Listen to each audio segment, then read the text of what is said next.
천국의 정표 세미나 다니엘과 요한계시록입니다. 일곱 교회와 일곱인 오늘은 11번째 영상입니다. 저 영상을 처음 들어오신 분들은 채널 재생 목록에 주제로 묶어놓은 일곱 교회와 일곱인에 대한 강의 먼저 올려놓은 강의들을 꼭 함께 연결해서 보시기를 바랍니다. 그래야 지금 제가 풀고 있는 일곱 교회와 일곱인에 대한 전체적인 강의의 흐름을 이해하시는데 도움이 되실 것입니다. 오늘은 넷째 교회와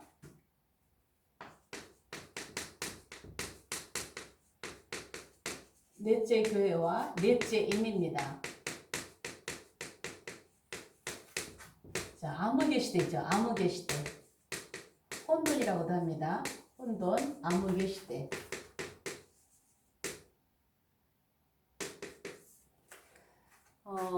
일곱 인에 대해서 지금 계속 연결해서 교회와 함께 풀어가고 있습니다. 교회에 대한 자세한 이야기는 하지 않고 앞에서 먼저 올렸던 교회에 관한 간단한 말씀을 드렸고 제 강의가 자세한 한 절 한 절의 주해가 아니기 때문에 전체적으로 구속사, 교회 역사와 또 심판사, 세상 역사, 일곱 교회와 일곱 인은 함께 공동 코드를 가지고 진행이 되고 있다라는 시각으로 지금 풀고 있습니다. 그래서 오늘은 네 번째 교회와 넷째 인의 그 관계와 연결해서 풀어보려고 합니다. 먼저 네 번째 인은 이제 넷째 생물이 나오죠. 넷째 생물. 넷째 생물이 나오는데 이제 생물과 연결해서 이제 푸는 것은 오늘 넷째 인까지가 마지막이죠. 넷째 생물. 자, 넷째 생물은 독수리입니다. 자, 이 독수리가 청황생말을 불러냅니다. 청황생말. 자, 이 청황생말의 이름은 사막이라고 불리고 그 뒤에 음부가 함께 따라오고 있다고 했습니다.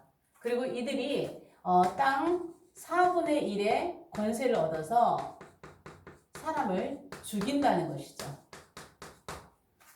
그런데 4분의 1의 권세를 받아서 죽이는데 죽이는 방법에 대해서 처음에는 검으로 죽인다고요. 두 번째는 흉년으로 죽인다. 세 번째는 사망으로 죽인다. 자, 이렇게 나와 있는 거예요. 사망으로 죽이는데 땅에 짐승들로서 죽인다고 되어 있죠. 자, 이게 네 번째 청황생말을 가진 자의 말씀입니다. 이 청황생말은 우리 이렇게 청황생말이라고 되어 있지만 사실 이게 굉장히 푸르딩딩한 굉장히 기분 나쁜 색깔이에요. 사람 그 시체 사람 그 죽은 이후에 보이는 그 푸르스름한 그런 색깔, 그런 굉장히 기분 나쁜 시체 색깔이라고 하죠. 근데 거기 뒤에 이름은 사망인데 음부가 따라온다는 거예요. 그래서 이건 음부는 죽은 사람이 들어가는 그곳이죠. 근데 이 음부가 따라온다는 것은 제가 볼 때는 얼마나 많은 사람들이 죽는지, 그러니까 땅 4분의 1의 권세를 얻어서 죽이니까 너무너무나 많은 사람들이 죽기 때문에 마치 뒤에 음부주머니가 따라오면서 막 시체를 주워 담는 것 같은 그런 느낌을 받습니다. 그래서 이 네 번째는 굉장히 많은 사람들이 죽는다라는 그런 의미를 가진 모습으로 보입니다. 그런데 여기에서 땅 4분의 1, 자, 인에서 4분의 1이라는 말이 나오고 나팔 가면 3분의 1이라는 말이 나와요. 그래서 7년 안에 인과 나팔과 대접의 사건이 다 일어난다라고 푸시는 분들의 말씀을 들어보면 4분의 1, 3분의 1 이거를 전 세계로 확산을 시키는 경우가 많습니다. 전 세계 4분의 1, 전 세계 3분의 1 막 이렇게 풀어서 어마어마하게 전 세계의 사건들이 인부터 나팔 막 이럴 때에 3분의 1이 막 다 죽고 해를 입고 이런 것을 얘기하는데요. 제가 계속 강조를 드리지만 계속 반복해서 말씀을 드리지만 인과 나팔은 지역적인 사건입니다. 그 사건이 일어난 곳에서 4분의 1, 그 사건이 일어난 곳에서 3분의 1입니다. 전 세계로 사건이 확장되는 재앙은 대접재앙입니다. 이 대접재앙은 전 세계로 확산됨과 동시에 동시다발적으로 일어나는 사건들입니다. 그래서 인부터 4분의 1, 또 나팔에서 3분의 1을 세계 전 세계로 확산을 시키는 것은 너무 좀 이렇게 앞서간 것, 너무나 확산된 그러한 해석이라고 봅니다. 그래서 분명한 것은 대접재앙의 전 세계 확산 동시다발이지 이 인부터 되어지는 이러한 4분의 1이 전 세계 사건은 아니라는 것, 지역적이라는 것을 기억하고 풀어가도록 하겠습니다. 자, 여기에서 검이 나왔는데요. 제가 그러니까 두 번째 인에서 큰 칼을 강의할 때에, 검에는 칼은 두 가지가 있다. 하나는 롬파이아, 하나는 마카이라. 그래서 그 롬파이아가 여기 나오는 검이 롬파이아예요. 롬파이아. 근데 이 롬파이아는요, 긴 검이에요. 긴 검. 장검이란 말이에요. 장검. 이게 군인용 칼이라고 되어 있어요. 군인용 칼. 군인용 칼. 굉장히 날이 넓은 군인용 칼이에요. 그럼 이게 무슨 칼이에요? 이게 전쟁이에요. 전쟁. 이게 전쟁입니다. 두 번째에서 두 번째를 그 큰 칼을 보고 붉은 말을 전쟁으로 보시는 분들도 많이 계시고 붉은 말을 공산주의로 보시는 분도 많이 계신다고 말씀을 드렸는데요. 그 두 번째에 나왔던 큰 칼은 마카이라는 단검이고 참수용이고 핏방용으로 쓰이는 그런 칼이라고 풀어드렸습니다. 그런데 두 번째를 전쟁이라고 해버린다면 여기도 전쟁인데 마치 전쟁의 똑같은 인을 두 번을 떼는 그런 결과가 되는 것이죠. 그래서 제가 두 번째는 전쟁이 아니라 이슬람 세력의 등장이다라고 제가 해석을 했습니다. 뭐 거기에 또 반박을 하시는 분들 계시지만 뭐 그럴 수도 있죠. 자, 근데 여기서는 분명하게 검으로 이게 전쟁용 칼, 군인이 가진 긴 검, 장검, 긴 검, 자, 긴 검입니다. 자, 그래서 이 검은요, 이건 전쟁을 말하는 거예요. 그러면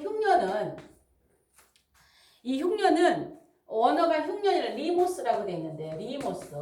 이 리모스가요, 식량이 거의 없음이에요. 식량이 거의 없음.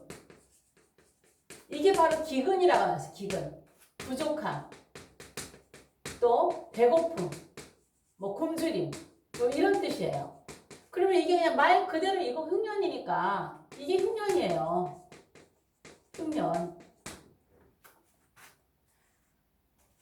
세 번째는 흉년으로, 기근으로 많이 풀잖아요. 전체적으로. 근데 세 번째도 제가 지난번 강의에서 자세하게 풀어드렸고요. 세 번째는 기근이 아니라 노동값이 굉장히 싸다는 거였죠. 그러니까는 곡식이 너무 비싸다 이게 주가 아니고 노동력이 굉장히 싸게, 그래서 노동의 멍에다가 묶어놓은 것이 세 번째 인이다 풀었어요.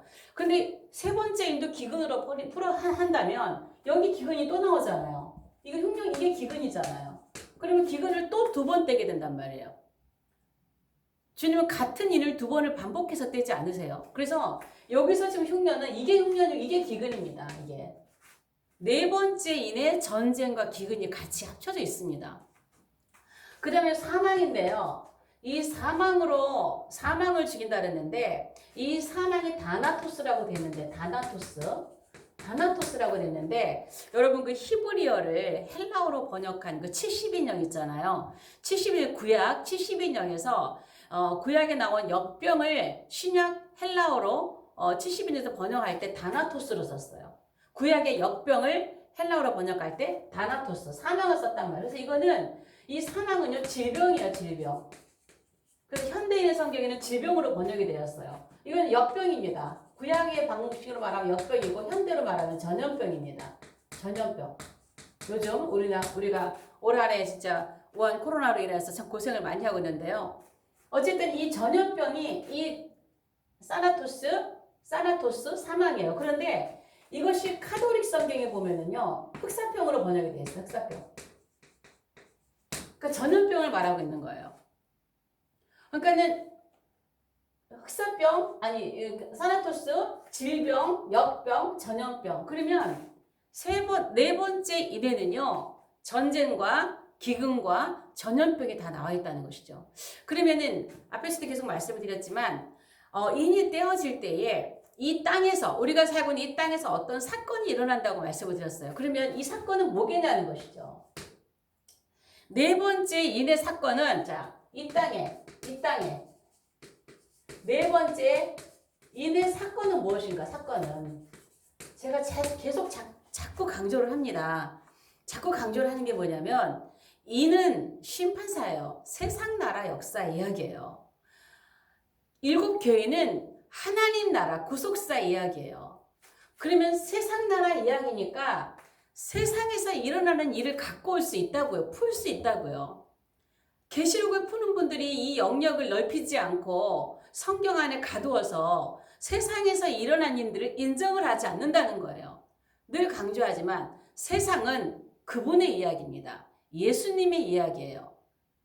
모든 세상의 일들을 주님이 주관하시고 주님이 통치하십니다. 그래서 요한계시에서 이렇게 말하는 것을 세상에 어떤 사건을 가지고 온다고 여러분들이 그렇게 보시면 너무 좁은 시각이에요. 그러니까 어떤 분은 그런 댓글을 달아서 너무 시각이 다른 분은 제가 댓글 사용을 제가 차단을 합니다. 너무 제 영상 자체가 저와 생각 같이 하는 분들과 갈 겁니다. 저랑 너무 다른 사람들이 와서 함께 싸울 필요도 없고 그분들이 오셔서 저희들에게 자꾸 스트레스를 주시는 거를 제가 받을 필요가 없어요. 그래서 생각이 너무 다르신 분들은 제 강의를 듣지 않으시면 돼요. 그냥 이 말씀을 사모하고 저와 생각을 같이 하고 좀 더 함께 나누기를 원하시는 분들이 보시면 되거든요. 세상 일을 가지고 온다고 그런 시각으로 보시는 것은 너무 좁은 시각이라는 것이죠. 그러면 인이 떼어졌으면 이 땅에서 어떤 사건이 일어나겠느냐는 것이죠. 이 땅에 지금까지 역사 속에서 이것이 인의 사건이다. 이게 네 번째 인의 사건이다. 라고 말하려면 여기 말씀에도 합당히 맞아야 돼요. 그러니까는 세상의 사건을 가지고 와도 성경과 전혀 무관한 사건을 가지면 안 되죠. 하나님 말씀에 다 충족이 돼야지 돼요. 이거는 기록하고 있는 네 번째 인의 사건에 다 충족이 돼야 네 번째 사건이 세상에 어느 때 일어났던 이 사건이다라고 가지고 올 수 있다라는 것이죠. 제가 또 말씀을 드리지만 이것이 100% 완벽하다고 할 수도 없는 거예요. 우리가 확실하게 모르니까. 그러나 지금까지의 사건들 중에서 이 사건이 그래도 가장 이 네 번째 사건에 맞다고 생각한다 해서 제가 함께 나누는 겁니다. 자, 그러면 첫 번째, 이 검으로 죽인 사건은 어떤 사건입니까? 검. 여러분, 요즘 전쟁하면은요, 신무기가 얼마나 많이 나와요. 신무기, 이제 앞으로 마지막 전쟁은 핵전쟁이 될 텐데, 전쟁하면 어떤 신무기가 아니라 칼로 죽였단 말이야, 칼로. 칼로 사람을 가장 많이 죽였는데, 이것이 전쟁에 속한 사건이라면 무엇이겠는가? 여러분, 징기스칸 사건 있죠, 징기스칸. 징기스칸은요, 검으로 어마어마하게 사람을 죽인 전쟁이에요. 20세기에 우리가 지금까지 사는 동안에 전쟁 중에서 가장 사람을 많이 죽인 전쟁은 2차전입니다. 한 6천만 명이 죽었다 그래요. 근데 2차전 같은 경우 1차전이나 2차전이나 세계전쟁 같은 것이 굉장히 신무기들이 많았죠. 그런데 이때는 20세기의 전쟁 중에서 6천만 명이 죽은 2차 대전이 있지만 2차 대전이라면 징기스칸은요 13세기예요. 13세기. 이 13세기에 이 징기스칸은 검으로 4천만 명을 죽였다는 기록이 있어요. 4천만 명. 얼마나 많이 죽였습니까? 그러면 이게 아마 1206년 한 이때부터 이제 시작이 된 건데요. 징기스칸이 막 우리나라까지 그냥 막 진격을 해올 태초였다 그러죠. 그러니까는 이거는 뭐냐면 징기스칸이 검을 갖고 쳐들어간 나라들 가운데서 4분의 1이 죽었을 가능성이 있어요. 너무 정확하게 역사적으로 저는 그렇게 봅니다. 검으로 4분의 1, 흉년으로 4분의 1, 사망으로 4분의 1이 죽었을 거라고 생각을 해요. 자, 그래서 이 검으로 징기스칸이 검을 가지고 정복해간 나라들 가운데서 아마도 여기서 4분의 1을 죽였을 가능성이 있습니다. 정확한 역사 기록은 제가 모르겠지만, 자, 그 다음에 두 번째 보면은요, 흉년이에요. 흉년. 여러분, 흉년하면은 역사적으로 배운 사람들은 다 합니다. 유럽 대흉년입니다. 유럽 대흉년. 자, 유럽 대흉년. 유럽 대흉년하면 우리가 학교에서도 배우는 그런 내용들인데요. 두 번째 인에서 한 데나리온의 밀 한 대요 보리석대 막 이런 얘기를 하잖아요. 그래서 흉년이라고 하는데 밀 한 대 보리석대가 문제가 아니라요. 이때요 밀 가격 320%까지 올랐대요. 320%까지. 그리고 한 마을이 배고프고 부족하고 배고프고 굶주린 기근에 의해서 10%에서 25%가 굶어 죽었대요. 이게 기근이죠. 밀의 가격이 320%나 인상하고 마을 전체가 10% 25%가 배고파서 굶어 죽는단 말이에요. 유럽이 진짜 비참했잖아요. 유럽 대흉년이. 이거 세상에서 일어나는 일에 이거는 상관이 없다? 그렇게 보는 것은 저는 너무 좁은 시각이라고 제가 자꾸 말씀을 드립니다. 그냥 흉년이잖아요. 식량이 거의 없어갖고 기근하고 사람들이 부족하고 배고파서 죽는 사건이란 말이에요. 이게 기근이에요. 그 다음에 세 번째, 자, 사망하면은요. 제가 이거 전염병이라고 그랬죠. 전염병, 우리가 역사적으로 가장 첫 손가락에 꼽는 전염병이 뭡니까? 흑사병이잖아요. 흑사병. 그래서 카톨릭 성경에는요, 흑사병이라고 아예 번역이 돼 있어요.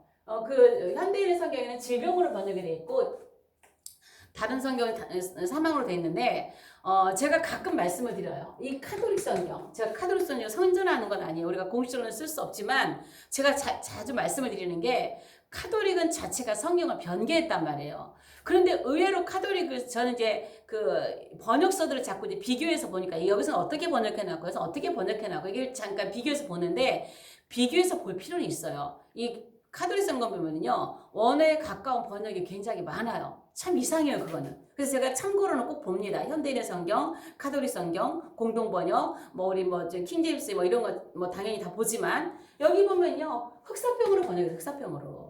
그러면 여기에서 짐승들에서 죽였다. 짐승들, 땅의 짐승들의 복수예요. 어떤 분들은 이 네 번째를 이슬람으로 해석하시는 분들이 계셔가지고 지금 전 세계에서 사람들을 막 칼로 죽이고 핍박을 하니까 그들이 짐승들이다 이렇게 말씀하시는데 그런 해석보다는 이 흑사병의 매개체가 뭐였습니까? 쥐하고 이였잖아요. 이 짐승들이에요. 작은 동물들이에요. 짐승에 속하죠. 쥐. 그래서 여기에 의해서 흑사병이 얼마나 전 세계로 그 확산이 돼서 그랬습니까? 그래서 우리가 역사적으로 이런 사건들은 충분히 이것이 네 번째 인이라 해도 부족함이 없을 만큼 저는 맞다고 들어가요. 이게 그렇게 봐요. 그래서 저는 네 번째 인의 사건은 이런 사건일 것이다라고 저는 봅니다. 정확한 건 하늘나라 가서 주님께 물어봐야 되겠죠. 다만 저는 아직도 인이 떼어지지 않았다고 하는 것에 그런 해석에 동의하지 않는다는 것입니다. 이미 이는 사도 요한께서 이 메시지를 받으셨던 이 예언을 받으셨던 그때 이후로 어느 때인가 속히 될 일이기 때문에 벌써부터 시작이 되었고 지금 이러한 사건들이 연속적으로 진행이 되고 있다는 것이죠. 그래서 이렇게 시작된 이 인의 사건은 네 번째 인으로 끝난 게 아니라 지금까지 계속 이게 이제 오딘이잖아요. 오딘. 그 여인의 해산의 고통과 같은 재난이란 말이에요. 고통이란 말이에요. 이 고통은 일반적인 이런 심판의 고통은 계속 주님 오실 때까지 가는 거예요. 그래서 제가 일반 징조의 특징이 뭐라고 그랬나요?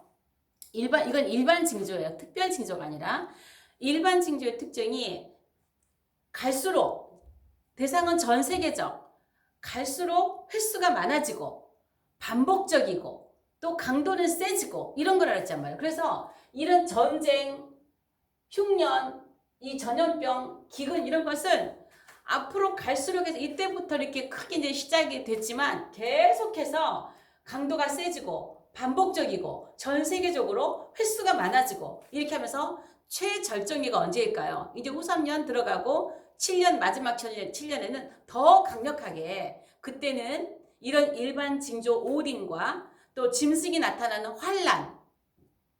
환란까지 함께 겹쳐지면서 짐승의 대환란, 그 들립시스까지 짐승이 직접 우리 육체에 가하는 고통까지 가해지면서 최극심한 7년 그리고 후 3년에 그런 마지막 7년이 있다는 것이죠. 그때까지 계속해서 갈 겁니다. 끊임없이 이런 사건들을 갈 겁니다. 근데 역사 속에 보면은요. 이 흑사병은요. 정확하게 유럽 인구의 4분의 1을 죽였다 그래요. 4분의 1. 4분의 1을 죽인 전염병이 흑사병이에요. 그래서 역사적인 기록에는 흑사병은 정확하게 4분의 1을 죽였다고 하는데 이 흉년도 마찬가지예요. 유럽에 흉년이 있었던 그 지역에서 그 지역의 4분의 1이 죽었을 가능성이 많아요. 1206년부터 1350년 요 정도까지 유럽이 어마어마한 인구가 죽었다는 거예요. 이 흉년으로 이 흑사병으로 어마어마한 사람들이 죽었는데 이 사건이 있기 전에 유럽의 인구 수를 다시 회복하는데 시간이 얼마나 걸렸냐면 150년이 걸렸다. 150년. 150년 걸려서 이때 죽은 사람들의 인구수를 이렇게 다시 회복하는 그런 기간이 걸렸다고 할 만큼 어마어마하게 많은 사람들이 죽었던 그런 시기라는 것이죠. 그렇다면 자, 제가 계속 같이 풀고 있는 건 자, 넷째 생물이요. 넷째 생물 하늘 좀 줄여보겠습니다. S계열에 보면 넷째 생물이 네 번째 있고요. 여기서도 넷째 생물이 네 번째 있습니다. 자, 넷째 생물. 자, 독수리와 관계. 자, 넷째 생물이 독수리인데 왜 넷째 생물은 에스겔이나 요한계시록이나 다 순서가 똑같이 네 번째 위치를 하고 있어요. 근데 이 독수리와 네 번째인과 무슨 상관일까? 자, 독수리 하면은 죽음과 관련이 있습니다. 죽음과 관련. 자, 이 독수리는요, 죽은 사람의 고기만 먹죠. 살아있는 거 먹지 않는다 그러죠. 근데 뱀은 또 의외로 살아있는 거 먹는다 그러잖아요. 이 독수리는 죽은 시체만 먹습니다. 그래서 독수리 하면 죽음과 관련이 있어요. 그러므로 네 번째에는요, 사람이 많이 죽는 사건이라는 거예요.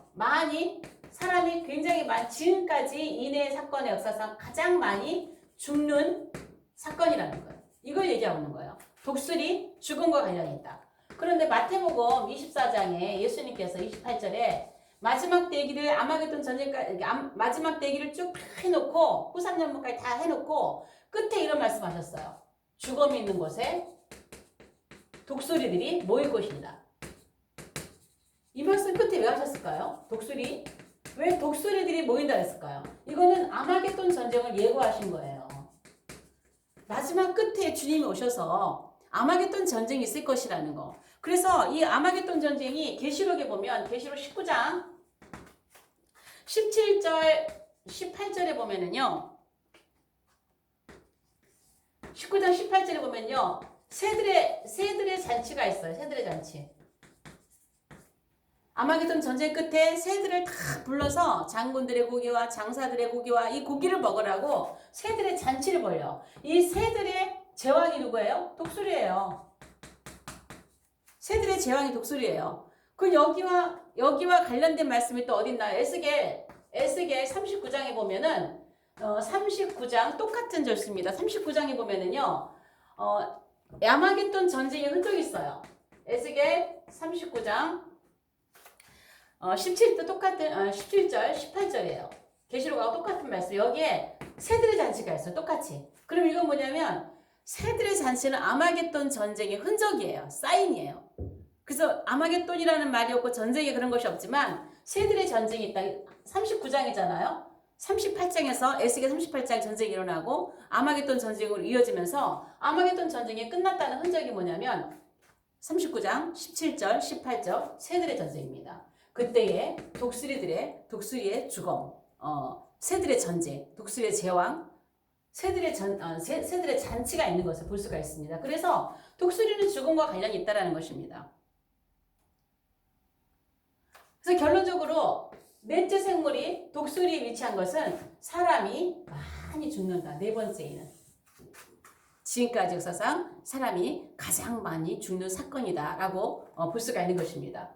그래서 에스겔에도 요한계시록에도 독수리는 네 번째 위치하고 있는 것입니다. 마지막으로 제가 이제 교회를 같이 연결하고 있죠. 자, 넷째 교회요. 자, 넷째 교회와 자, 넷째인의 공통 코드가 뭘까요?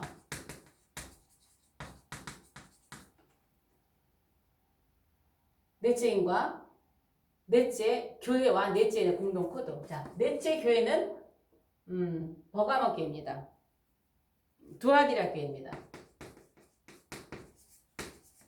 자, 두아디라 교회 시대는요. 암흑 시대예요. 암흑 시대. 이 시대는 천주교의 전성기였습니다.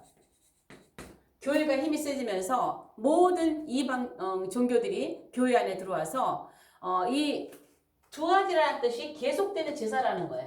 계속되는 제사. 요즘 우리가 WCC 같은 건 그 행사했을 때 그 재단 안에 여러 가지 이방 종교들의 그런 것이 있는 거 볼 수가 있잖아요. 그런 것 같은 거예요. 그래서 가장 종교적으로도 굉장히 암흑시대였어요. 중세 암흑시대라는 거 우리가 잘 많이 들어보셨잖아요. 그래서 두아디라 교회 시대가 암흑시대였고 넷째 인의 시대도 암흑이에요. 암흑. 혼돈이에요. 혼돈. 캄캄한 시대예요. 영적으로나 육적으로나 굉장히 캄캄한 시대였습니다. 그러므로 공동 코드가 뭘까요? 암흑 시대라는 거예요.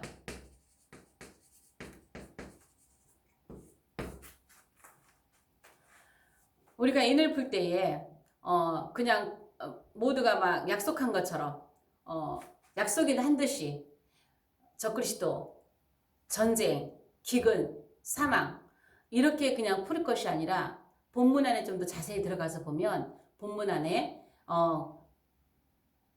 좀 더 자세히 보면 그렇게 단어 하나로 인의 중요한 부분들을 그렇게 결정지을 것이 아니라 세상의 어떤 사건들을 보면서 이미 일어난 사건들 그리고 이렇게 한다면 우리가 지금까지 생각하지 않고 그냥 앞에 선배들이 풀어놨던 것을 그냥 그대로 믿고 나가는 것보다 이미 일어난 사건으로 보고 세상에 일어난 사건들을 비교해 본다면 답이 다 나와 있는 거예요. 좀 자세히 보면 답이 다 나와 있는 거예요. 그래서 저는 네 번째 교회와 넷째는 암흑의 시대로서 혼돈의 시대로서 교회와 세상은 같은 코드를 가지고 왔다고 저는 봅니다. 그리고 앞으로도 계속 마지막 때가 가까울수록 이러한 것들은 계속 지속될 것이라고 봅니다. 오늘 영상은 여기까지 하겠습니다. 영상이 좋으시면 좋아요, 구독, 공유, 채널 속에 댓글로 응원해 주시면 감사하겠습니다. 다음 영상에서 뵙겠습니다.